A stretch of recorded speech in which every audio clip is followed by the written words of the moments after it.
Hey there, good afternoon. This is Pam with another adventure in watercolor. I'm going wet on wet this time. I know last time I did just a little bit at a time and I did that live. This time I've wet my whole piece and just gonna play a little bit. I am using my grams that I have let dry. See, no spillage. But I'm gonna do a wet on wet today.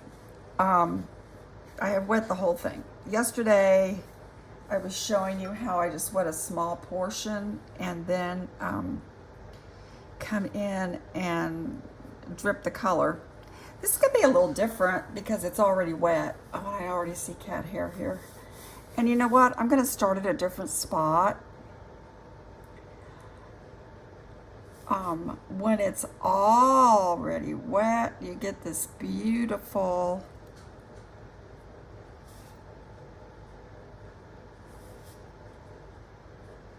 whoosh of the color, as we say. We like to say whoosh. We like to whoosh, don't we? The hydrangeas that I did yesterday,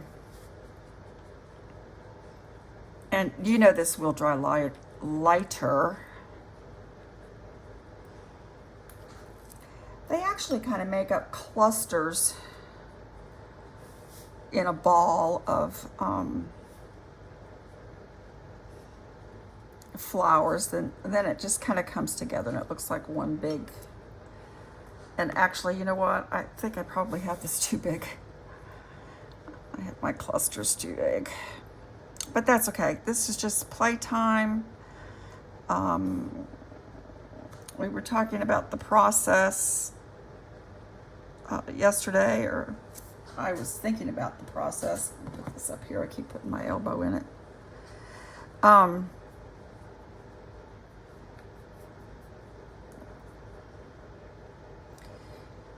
Everybody's process is a little different, but yet there are some things that hold true no matter what we do. And part of that is the results that you get when you do wet on wet or wet on dry. I'm only using this cerulean blue at this point, although I'm probably gonna dig deep in here in just a second and grab some other colors. I do really enjoy watching the color spread. It's 140-pound paper, arches. I had a big full sheet, 22 by 30, and I have I cut it down because I was panicking and running out of paper. And my pads, I like to order pads and then I like to order blocks. And so when I start to run out of those, I've been getting to kind of freak out. It's like, oh my gosh, I'm out of paper. But I'm not really. I do have paper. Let me see. Let me move this over a little bit so you can. Whoops, wrong way.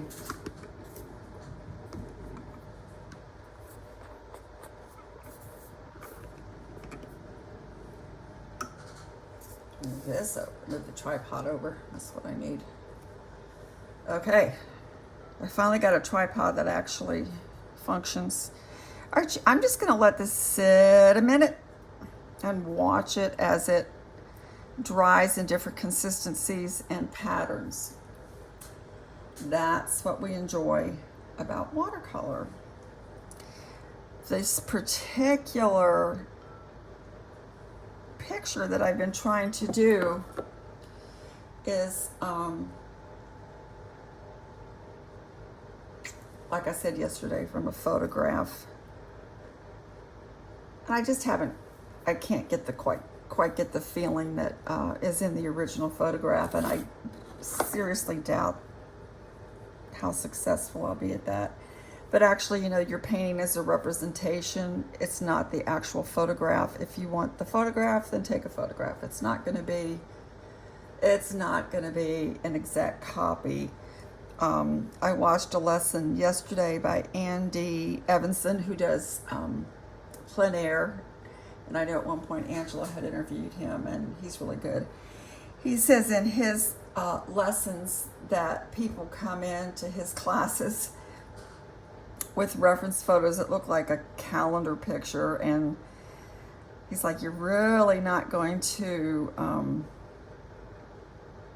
be able to get that same effect if that's what you're looking for.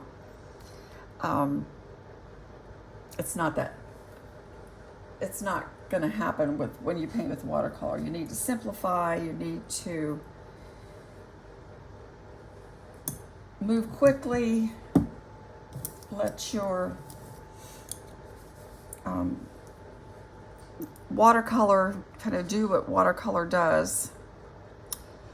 And I thought that was interesting. I think sometimes we try for more than what's possible.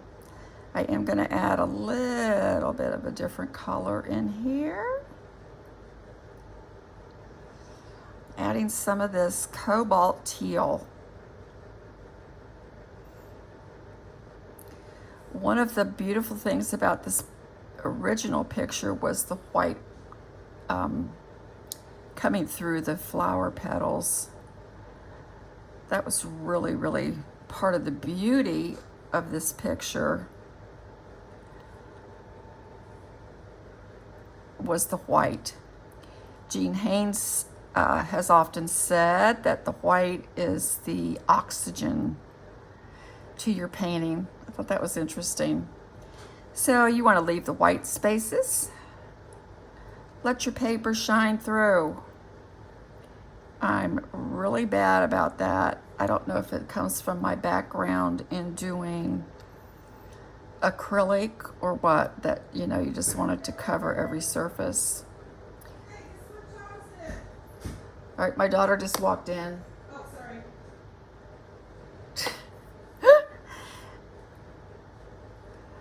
Today was our food co-op day, and we always get more than we can eat, so she was sharing.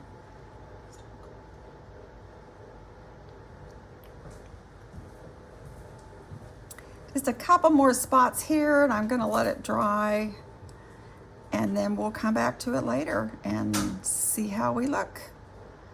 I like that. It's not necessarily my reference photo, but it's kind of cool. I do see some cat hair on here, but I'm just going to leave it because it'll come off later. It'll just brush off. It's not going to be part of the this kind of is a big focal point right here, isn't it? That big blossom. Okay, that's it for now, and talk to you later. Bye. I'll update you later. Bye.